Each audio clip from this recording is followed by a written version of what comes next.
Mitra BKI kurang lebih terdapat 70.000 sungai dan 1.575 danau yang ada di Indonesia. Hal ini menjadikan peran kapal sungai dan danau sebagai kapal domestik yang ada di Indonesia memiliki peran besar di masyarakat. Akan tetapi, sungai dan danau di setiap daerah memiliki karakteristik yang berbeda. Ditinjau dari karakter cuaca yang mempengaruhi, arus dan kedalaman air, geologi, dan sosial budaya yang ada di masyarakat. Hal ini tentu saja menciptakan sebuah pertanyaan mengenai faktor-faktor keselamatan sebuah kapal dan juga risiko yang dihadapi oleh kapal domestik. Simak selanjutnya di Windy Ocean Podcast.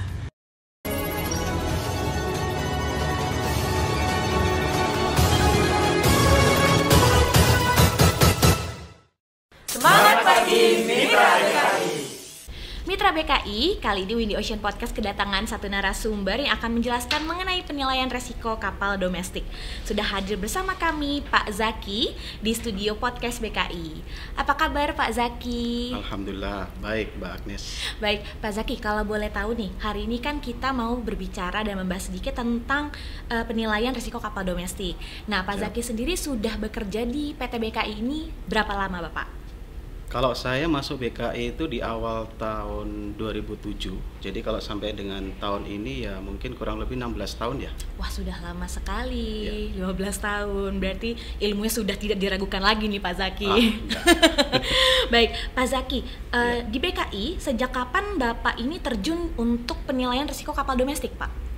Ya, sebetulnya kalau untuk penilaian risiko aturannya sendiri itu kita sudah punya mungkin dari 10 atau 15 tahun yang lalu.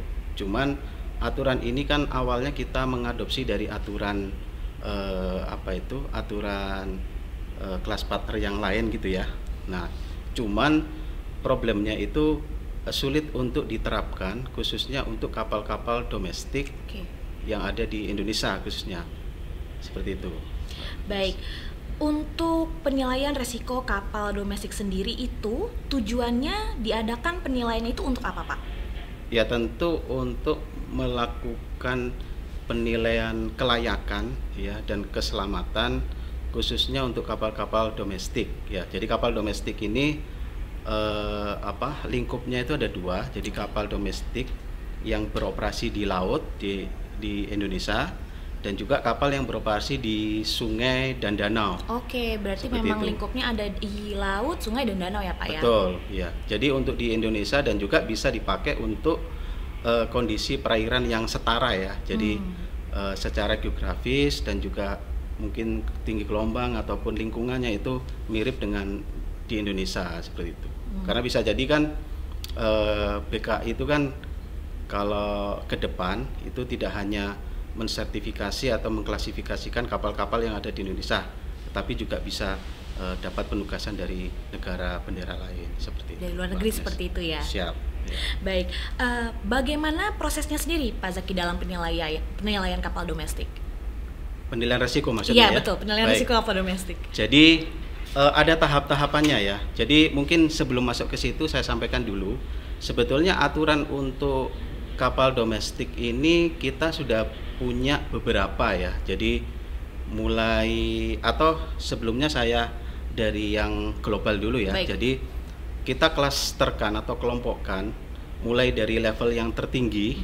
Level tertinggi itu maksudnya persyaratannya yang paling tinggi sampai yang persyaratan yang mungkin menyesuaikan dengan kondisi perairan setempat.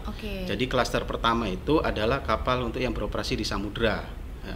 Lalu yang kedua kapal yang beroperasi di perairan domestik ya, perairan domestik karena di Indonesia ya mungkin kita sekarang lingkupnya atau area perairannya mungkin di area perairan Indonesia seperti itu ya, di laut khususnya. Yang ketiga itu adalah kapal yang beroperasi di perairan pedalaman atau istilahnya itu kapal sungai dan danau seperti itu.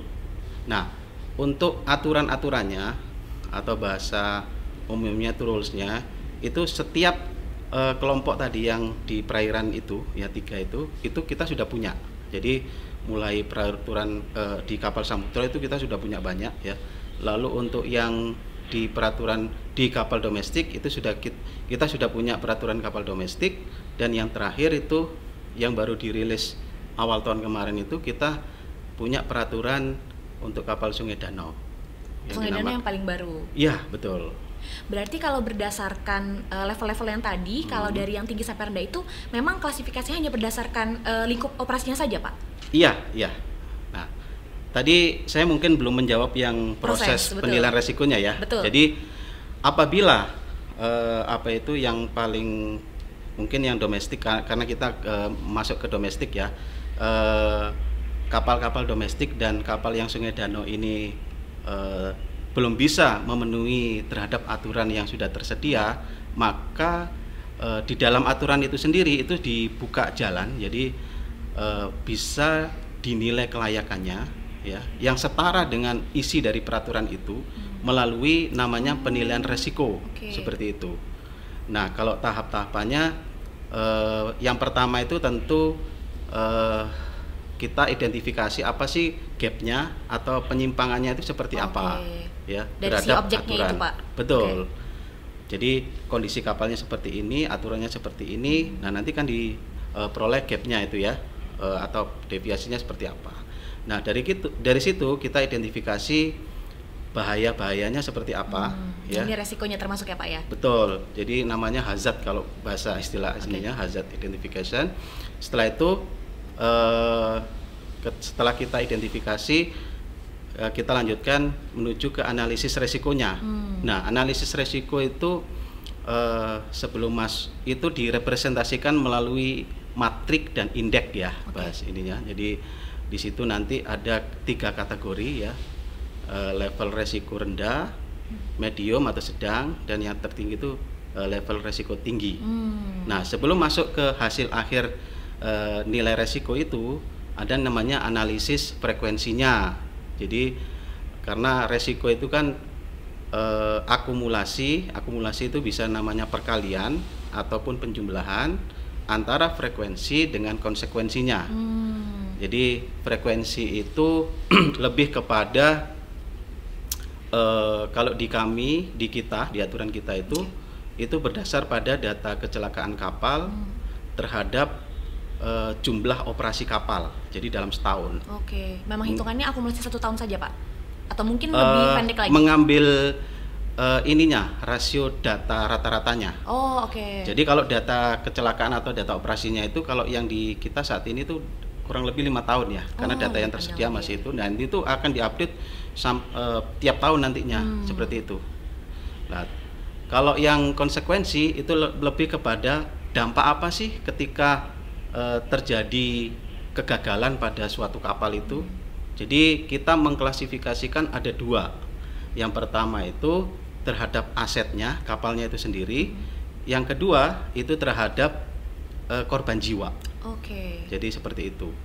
Jadi nanti tinggal dijumlahkan aja. Jadi frekuensinya sekian, konsekuensi terhadap asetnya sekian, atau konsekuensi terhadap korban jiwanya sekian. Ketemulah yang dinamakan nilai resikonya. Nah, kalau resiko itu rendah, artinya kapal ini dianggap memiliki resiko yang rendah sehingga dia bisa bukan dianggap ya, artinya dinilai layak untuk beroperasi. Dinilai layak untuk yang resiko rendah. Resiko rendah. Jadi kapal ini dilayak untuk beroperasi dan bisa diterbitkan sertifikatnya. Karena mohon maaf ya, Pak. Ya, karena resiko kapal itu berarti sudah pasti ada ya? Betul. Sudah pasti ada dan tergantung tingkat resikonya pada saat mereka mau beroperasi. Karena saya pikirkan kalau misalnya resiko itu yang tadinya rendah mungkin kita buat jadi nggak ada gitu, nggak mungkin ya. Nggak mungkin. Pasti ada, pasti rendah ya, cuman betul. Seperti hidup aja ya. Hidup pasti ada resiko. Betul. Jadi walaupun begitu dengan resiko yang rendah tetap nanti ada kelaikan jalannya seperti itu ya, Pak. Ya. Baik. Tadi kita sudah berbicara tentang proses ya, Pak Zaki. Nah, prosesnya sendiri itu kira-kira berapa lama, Pak, sampai akhirnya ditetapkan bahwa suatu kapal itu sudah aman dari resiko? Apakah mungkin yang tadi Bapak sebutkan tingkatan resiko sendiri terdiri dari yang tinggi, sedang sampai dengan yang rendah? Apakah dari kategori resiko itu sendiri mempengaruhi lama prosesnya, Pak? Ya, jadi prosesnya itu tadi sudah dijelaskan ya. Cuman mungkin belum sampai akhir ya. Tadi ketika sudah didapatkan nilai resikonya, di situ dilakukan namanya analisa biaya manfaat. Jadi Ketika resiko sudah ditentukan, dia masuk medium sampai tinggi, ya. Nah itu ada namanya analisa biaya manfaat, di mana di situ harus ada namanya kontrol resiko. Ya, treatmentnya seperti apa ketika kapal itu dianggap memiliki resiko, treatmentnya seperti apa. Ya, jadi seperti seumpama kapal itu punya resiko dari sisi stabilitasnya dan dia punya potensi resiko terbalik sebagai contoh ya. Berarti di situ mitigasi resikonya dia harus disediakan life jacket. Oh, ini sebagai bentuk tindak lanjut yang seperti apa? Ya, itu salah satu contohnya. Dan di situ nanti dianalisa juga biayanya berapa, manfaatnya seperti apa.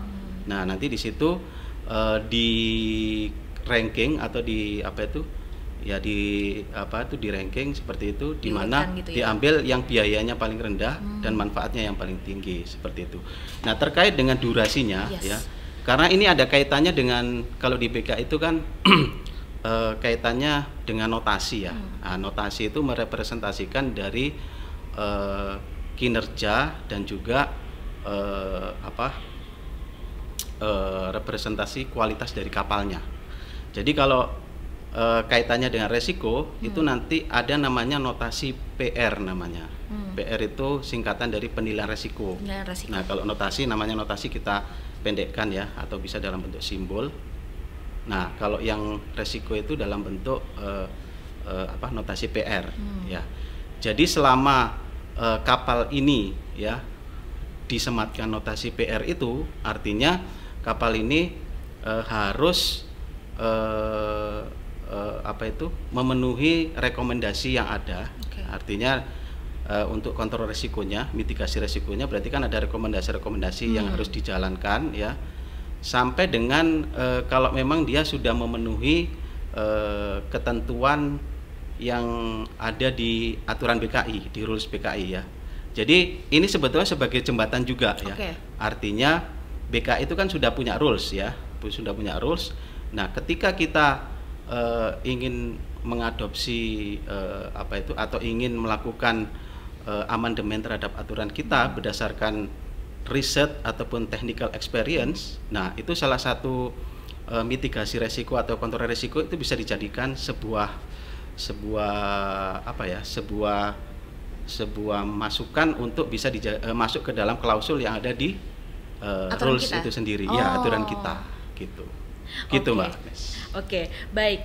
Pak Zaki, tadi kan kita sudah berbicara tentang proses. Nah, kalau yang tadi saya tangkap, kurang lebih setelah proses tadi, outputnya ada mendapatkan si sertifikat kelaikan operasi, seperti itu. Betul.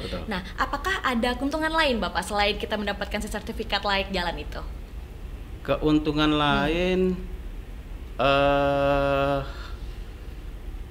jadi nanti itu bisa dijadikan pegangan juga, khususnya bagi regulator ya. Jadi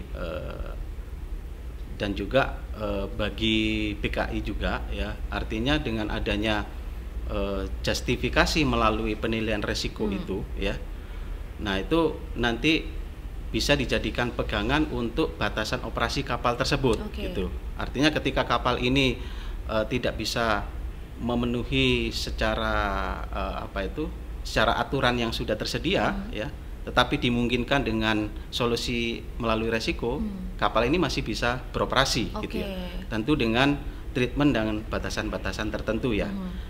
Kalau dari sisi pemilik ya, dari sisi owner, nah ini kalau dari kacamata owner tentunya di situ kan ada ranking ya yang saya sampaikan tadi, yaitu ketika memilih kontrol risiko itu ada kaitannya dengan analisis biaya manfaatnya. Nah, nanti di situ bisa ditentukan, bukan bisa ditentukan ya, artinya bisa dipilih juga itu. Oh, berarti mohon maaf Pak, yang biaya tadi itu yang bisa dipilih oleh si pemilik kapal seperti itu? Iya, nanti kan di situ kelihatan ya, seumpama berapa sih biaya untuk life jacket, terus manfaatnya itu seperti apa. Kalau life jacket berarti kan antara biaya dengan manfaat pasti lebih besar manfaatnya. Betul. Karena urusannya dengan nyawa kan. Nah itu. Kalau yang seperti itu pernah nggak Pak ada kejadian misalnya sudah keluar nih penilaian resikonya, misalnya kapal A mitigasinya adalah provide life jacket. Lalu menurut si pemilik kapal misalnya tidak perlu atau ada solusi lain yang lebih baik dari lebih murah mungkin untuk meng-cut budget seperti itu. Bagaimana dari kita, Pak? Apakah pernah terjadi juga? Ya, kalau memang itu dimungkinkan, tapi kalau itu belum pernah terjadi. Belum pernah ya? Tapi itu kalau memang itu diusulkan dan itu bisa diterima secara secara teknik gitu ya. Dan itu bisa secara logis bisa diterima ya. Itu saya kira bisa dipertimbangkan. Karena nanti apa yang dibuat dokumen itu oleh pemilik ya, itu kan nanti direview juga oleh BKI. Gitu. Iya, betul. Jadi tidak subjektif dari pemilik terus membuat pengennya dokumen, gitu, pinginnya mereka kan yang baik-baik aja kan. Betul. Mungkin juga pengennya dengan biaya yang rendah gitu ya, Pak. Betul, ya. Baik, Pak Zaki, berkaca dari proses tersebut tentu saja kan banyak sekali ya, proses cukup panjang seperti itu. Nah, mungkin ada kendala apa, Pak, yang pernah ditemukan selama proses penilaian resiko tersebut? Ya, kalau untuk implementasinya itu kan memang kita masih baru mulai ya sebetulnya ya. Baik. Di awal tahun. Ya mungkin lebih kepada nanti ini tantangan kita atau challenge kita adalah sosialisasi ya. Nah, untuk karena yang tahap baru ya, Pak? Betul, merubah mindset ya, merubah pola pikir ya, mungkin dari internal itu kita coba sosialisasikan lebih detail dan lebih dalam, khususnya ke teman-teman yang ada di engineers, pemeriksa ya, ke surveyor juga, karena merubah culture juga. Betul, ya. Artinya pasti. Yang serba rule based itu adalah deterministik. Jadi kalau aturannya A, dia harus ngikut A, B harus ikut B. Kalau resiko kan ada beberapa probabilitas juga di situ. Lebih fleksibel mungkin seperti itu ya, Pak. Lebih fleksibel juga ya. Dan operasional juga dipertimbangkan di situ, seperti itu. Jadi lalu yang ketiga ya, tadi ke engineer, surveyor ya, ke internal ya, yang kedua maksudnya ke eksternal juga, artinya ke pemilik, dan juga yang ketiga itu ke regulator. Harus disosialisasikan seperti itu. Karena memang hal yang baru, mereka mungkin juga belum tahu jelas ini tuh sepertinya apa sih gitu kan, Pak. Jadi memang butuh sedikit effort kalau misalnya untuk hal yang baru ya, Pak ya. Betul ya. Baik, Pak Zaki, di Indonesia sendiri yang Bapak ketahui, apakah mungkin ada undang-undang atau pedoman yang mengatur resiko kapal domestik, Pak? Kalau untuk resiko mungkin baru kita ya. Ya, tapi kalau untuk peraturan teknik ya, lalu untuk undang-undang, permen dan lain-lain itu sudah ada beberapa. Sudah ada. Dan di situ uniknya mereka juga ada itu klausul terkait resiko. Jadi kalau tidak bisa didekati dengan aturan ini ya, atau dengan peraturan menteri kalau ini ya, itu bisa menggunakan analisis resiko. Cuman perangkatnya ini yang belum ada, yang belum disiapkan. Nah, ini sebetulnya kita punya peluang untuk masuk di celah itu gitu. Baik. Pak Zaki, kita masih berbicara tentang undang-undang yang tadi sempat kita bicarakan. Nah, apakah BKI selaku perusahaan negara diberikan andil dalam pembuatan pedoman atau rules tersebut, Bapak? BKI sebagai selaku perusahaan negara, apakah diberikan andil dalam pembuatan pedoman tersebut? Ya, tentu. Karena khususnya untuk kapal Sungai Danau ya. Dan juga mungkin yang kapal aturan NCVS itu. Jadi gini, supaya jelas. Jadi BKI itu kan ini ya, tandem ya, partner regulator ya. Itu kan selama ini kalau untuk kebijakan ataupun peraturan nasional dari perhubungan ya, perhubungan ini berarti perhubungan laut sama perhubungan darat ya. Itu adalah BKI, karena mereka melihat bahwa BKI punya kemampuan dan punya human resource yang cukup kuat untuk penyusunan aturan ini ya. Nah, kaitannya dengan resiko tentunya ya, kalau untuk dari pemerintah sendiri ya, kita juga nanti ada target juga. Jadi aturan yang kita buat ini kita sosialisasikan ke mereka. Ada deadline-nya, Pak? Bukan deadline ya. Bukan deadline. Jadi karena khususnya yang perhubungan darat ini kan akan merilis permen terkait kapal sungai dan danau ya. Jadi itu amandemen dari per dirjen kalau tidak salah ya, per dirjen Hubdat. Ya, jadi di amandemen dan itu juga kita bantu ya untuk proses pembuatannya. Nah, suplemen ataupun tambahan dari aturan ini nantinya kita juga bisa usulkan ya, bisa bantu melalui pedoman yang sudah kita punya. Karena ada besar kemungkinan ya, jadi aturan-aturan yang regulasi yang mereka punya itu pun akan mengalami kendala pada saat implementasinya. Gitu ya. Bisa jadi aturannya sudah ada, tetapi kondisi di kapal-kapal yang ada di lapangan itu tidak bisa didekati dengan aturan yang sudah tersedia tersebut. Jadi tetap beriringan dengan kondisi yang terjadi sebagaimananya seperti itu ya. Baik, Pak Zaki, terima kasih banyak atas waktunya. Kita dan mitra BKI yang setia menyimak Windy Ocean Podcast jadi tahu banyak nih tentang penilaian resiko kapal domestik. Baik, mitra BKI, baru saja kita mendengar penjelasan mengenai penilaian resiko kapal domestik bersama Pak Zaki, dijelaskan mengenai latar belakang yang mendukung adanya penilaian resiko kapal domestik, lalu proses serta kendala yang dihadapi, juga regulasi yang mengatur kapal domestik di Indonesia. Mitra BKI, apabila Anda tertarik dengan topik mengenai pembangunan kapal lainnya, Mitra BKI bisa mulai berlangganan channel YouTube PT Biro Klasifikasi Indonesia Persero untuk mendapatkan info seputar pembangunan kapal dengan klik tombol subscribe dan pencet tombol lonceng di sebelahnya. Jangan lupa berikan tanggapan atau komentar mengenai topik podcast berikutnya di kolom komentar. Sampai jumpa di Windy Ocean Podcast berikutnya.